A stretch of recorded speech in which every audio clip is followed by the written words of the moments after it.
Hey everybody, I hope you guys are having a beautifully blessed day. Um, I came on tonight because yesterday I made a video about how my channel was originally a travel channel, but because I'm a travel nurse, and so that's what I was planning on recording and documenting about. However, I have some things going on that are not allowing me to travel the way that I would like to travel. And I talked about those things in that video yesterday. Things like I have to have surgery on my knees. My mom has dementia and I want to be near her. And then, of course, I talked about menopause. So those three things are like the major things that are kind of holding me in place right now. So I'm really not able to travel. But I wanted to come on today because in that video, I also said that I want to kind of integrate the things that I'm going through right now into my channel. One of the things I want to talk about tonight is, you know, I subscribe to a lot of the ladies' channels on here who are talking about life after 50 and starting over after 50. And I just thought that I would put my 2 cents in on that because it can be difficult. It can be difficult. And I'm just going to share my story. So for me, one of the things that happened right around the time I turned 50 was I became an empty nester. So all three of my girls were gone and off to college. My baby girl left and went to live on the campus. And so all of a sudden, life changed drastically for me. I remember one night I was in the grocery store and I had a shopping cart and I'm just pushing that shopping cart through the store, picking up stuff, dumping it in the cart. And I got to one aisle and I looked in the cart and I was like, who is all this stuff for? And I realized like, it's nobody but me. So it made me like extremely sad. You know, it made me very sad. And I feel like in that moment, I started to realize like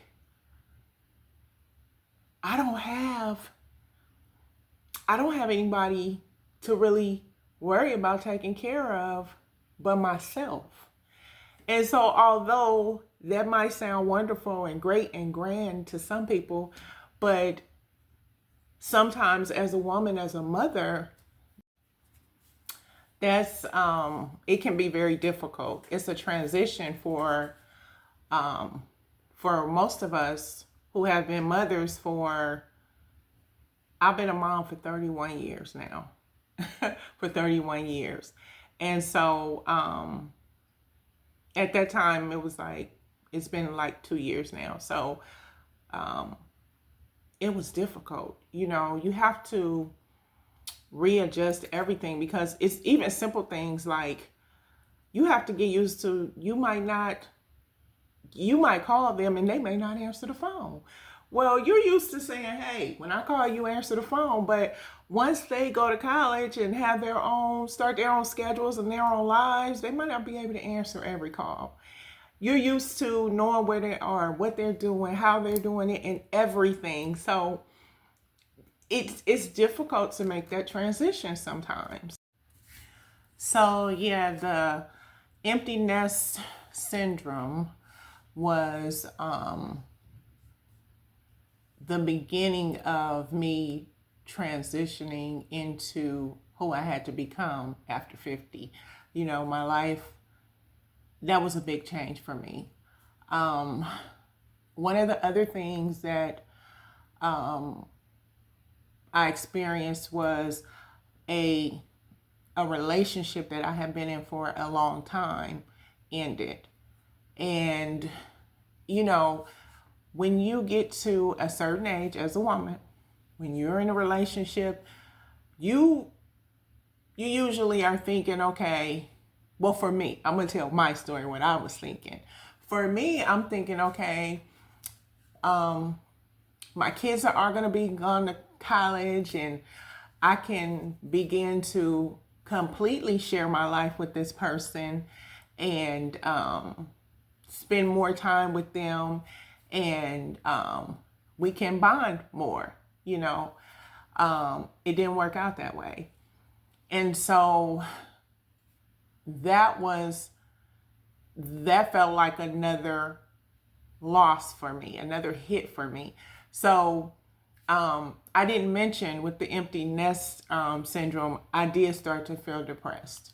So, but I wasn't recognizing it as depression. I just knew that I felt sad, but I didn't really realize what was happening. So then with the breakup, you know, I just was like, I'm feeling like my whole world, that as I know it, is crumbling. It's changing. And I wasn't really equipped and prepared for it. Also, around that same time, my mom was diagnosed with dementia, which really, just for me, I was like, okay, life for me is going to be completely different from now on. You know, even at 50, I still, you know, my mom's still here. She has dementia. She's in skilled nursing. But with dementia, my mom was diagnosed with advanced stage dementia. I believe that's what it is. I'm having a menopausal moment, so don't laugh at me. I have extreme brain fog. Yeah, so I'm sorry, not advanced stage, it's end stage dementia, meaning that this dementia will get worse as she continues to live on. So she's 83. So she is in a nursing home. And like I said, that was a huge change for me, because when I turned 51, it was the first year that my mom didn't remember my birthday. The year before, I did a whole recording of her talking about me for my birthday and how she met my dad and how they named me April and all of these things. And then all of a sudden, within a year, all of that was gone. Like that whole story, and I'm so glad that I got it on video, because I would not have had it had I waited another year. So I had all these things happening to me right at the point where I was hitting 50, between 49 and 51ish. All of these different things happened, and I started to realize, like, you know, I remember one day I was like, my mind feels off, because I'm the type of person who I keep going. I keep going. No matter what, I keep going. And I started having body aches. I started having all these different things started going wrong with me. I started having high blood pressure. I started having all these different things. And, you know, I started going to the doctor, like, what's going on? You know, so it was anxiety, it was stress, it was depression. And so once I got that diagnosis, I was able to do things to be able to cope with it, to be able to help myself, like I said, to be able to help myself cope with the different things that were going on. And on top of all of that, I jumped into menopause. Like, I started having brain fog. I started having the extreme weight gain. I started having the hot flashes, menopausal insomnia, like up all night. I could lay there staring in the dark. I could exercise. I could do everything. I'm wide awake in the middle of the night.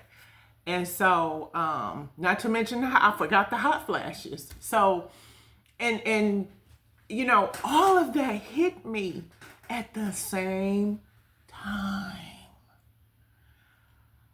And I was like, oh my gosh, what is going on?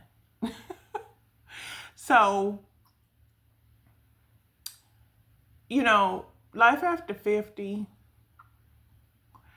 is, you know, I'm grateful. You know, I had one of my best friends that I grew up with, she didn't make it to 50. So I am grateful to be 52 right now. I'm grateful that I'm still here and able to do all the things that I'm able to do. But it was an adjustment, and I feel like a lot of women go through this, and if you don't catch that depression right away, it will spiral and get worse. And sometimes we don't recognize it because we try to stay busy, you know. We stay busy, or we just keep going, or we think that it's normal, and it's not. You do have to seek help with that. Seek professional help with it. Just to take care of you. That's the other thing that I had to learn. After all of this happened, one of the biggest things I learned was I was so busy always taking care of everybody else that I hardly ever took the time to really take care of me. And when I say that, I don't mean, you know, going and getting my fingernails done and manis and pedis and things like that. I mean taking the time to sit down and really write out the things that I'm feeling. You know, sometimes I would have to write it out and read it out loud and hear myself say it so that I could kind of be like, okay, April, this is what we need to work on. You okay right here, but this is what we need to work on. And, you know, you have to be able to, I'm trying to find the right way to explain it. So for me, it was me getting my emotions under control, because my biggest issue was and is I am super emotional. And so I had to learn not to let my emotions control me. And that may not seem like it has anything to do with, you know, me turning 50, because that can be anybody at any age. But with all that I had going on when I turned 50, me not being able to properly handle my emotions made it even worse. I had to learn that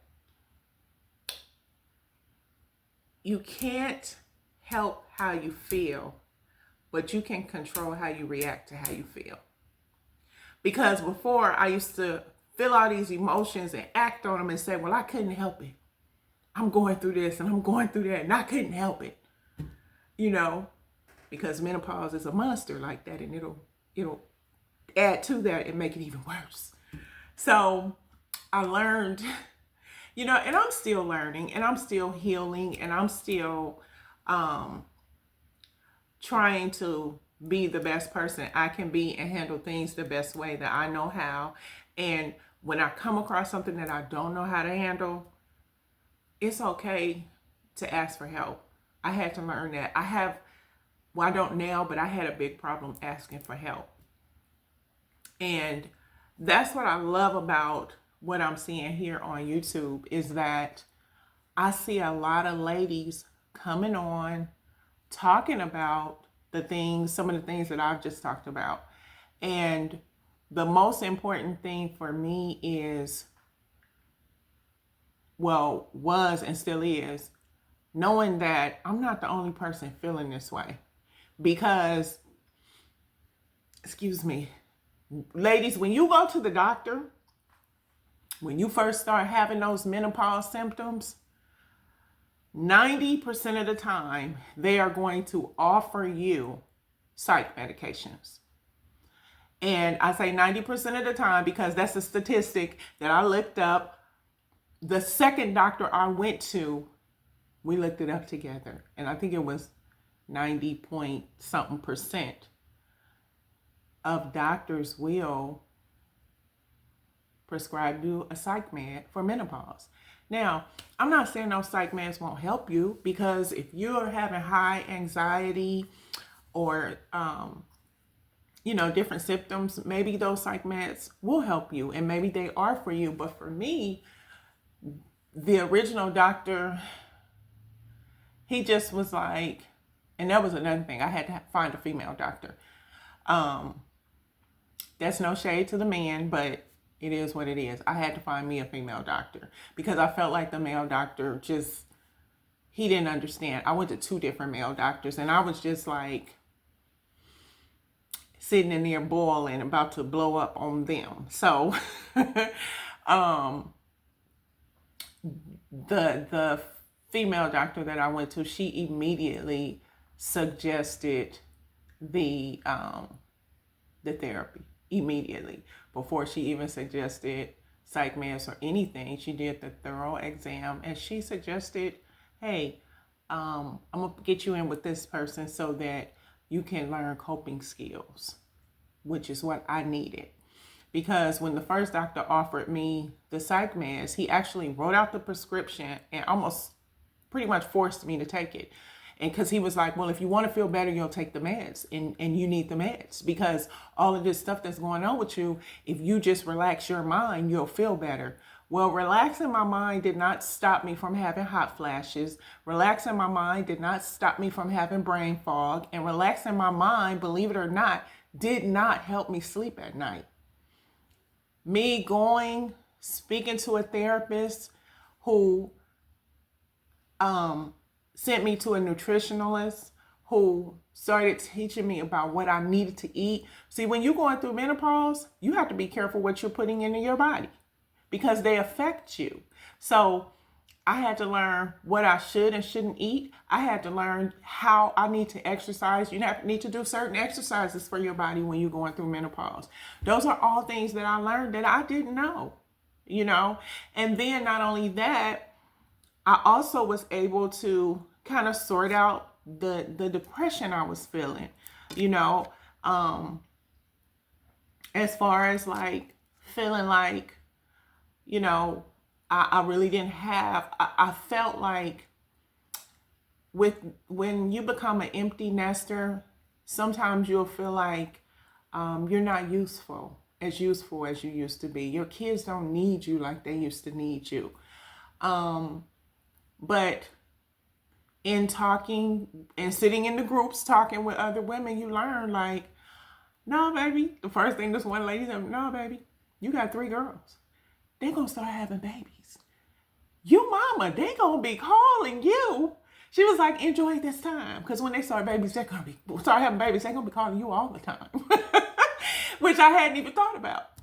But it's true, And then as far as like relationships, when we turn a certain age, at least for me, I start feeling like I'm getting older.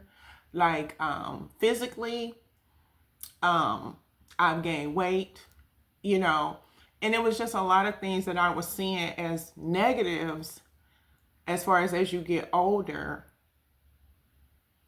in reference to dating.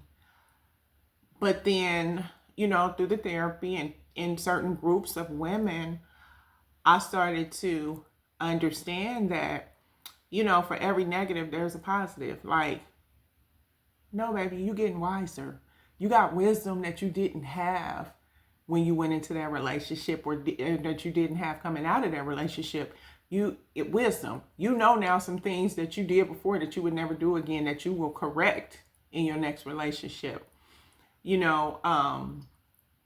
learn and you look back and you see the importance, which I already felt the importance of prayer, but sometimes you have to look back at where you've been to understand and actually see the blessings that you really have had.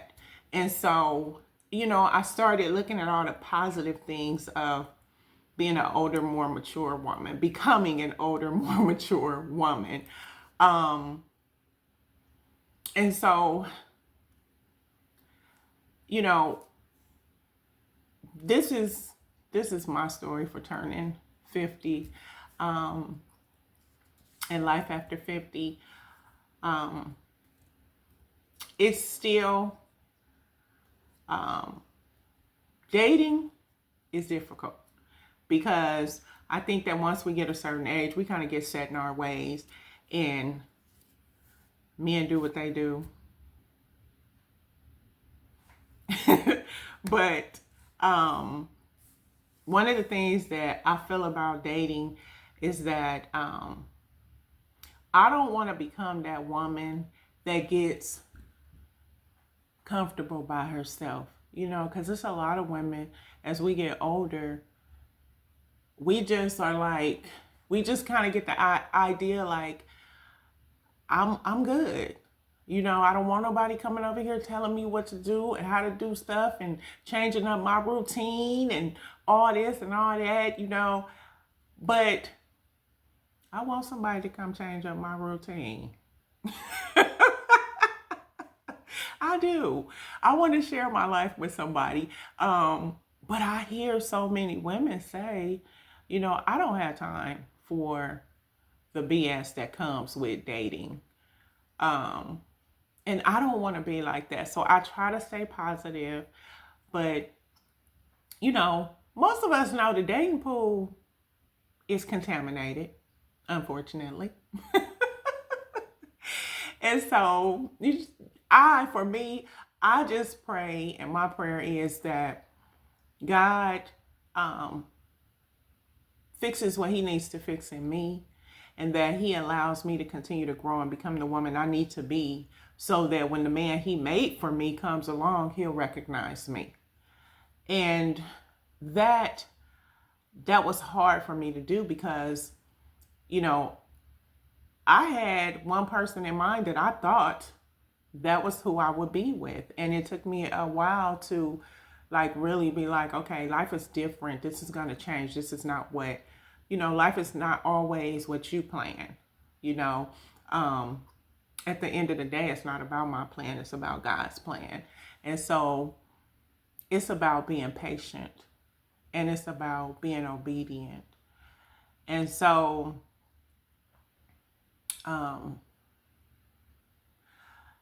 at the end of the day for me, would I, if I could go back, would I? I don't think so. Because I have learned over the last 2 years to like me and to like the woman that I have become and am continuing to become. And so, although it's stressful, although menopause is kicking my butt, although I have days where I'm lonely, I have days that I'm bored. And being lonely is not necessarily a bad thing. Sometimes you need to sit by yourself and be alone.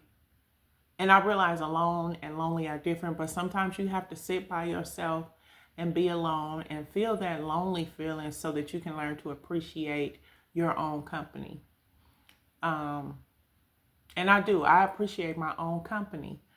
But again, I would like to share my life with somebody, because that's the way we're made. God made us like that. God made us to have partners, and as women to have husbands. We need that. They need us. So this is my story on my experience of turning 50 and my experience of being 50 plus. So let me know in the comments what you guys think. share some of your experiences with me, and let me know how you handled things. And if you maybe agree or disagree with some of the things I said, that's fine. Just be polite and respectful in the comments. Um, yeah, so like, comment, share, and thank you for taking the time to listen. And if you're a new subscriber, welcome. And thank you so much. I'll see you guys later. Bye.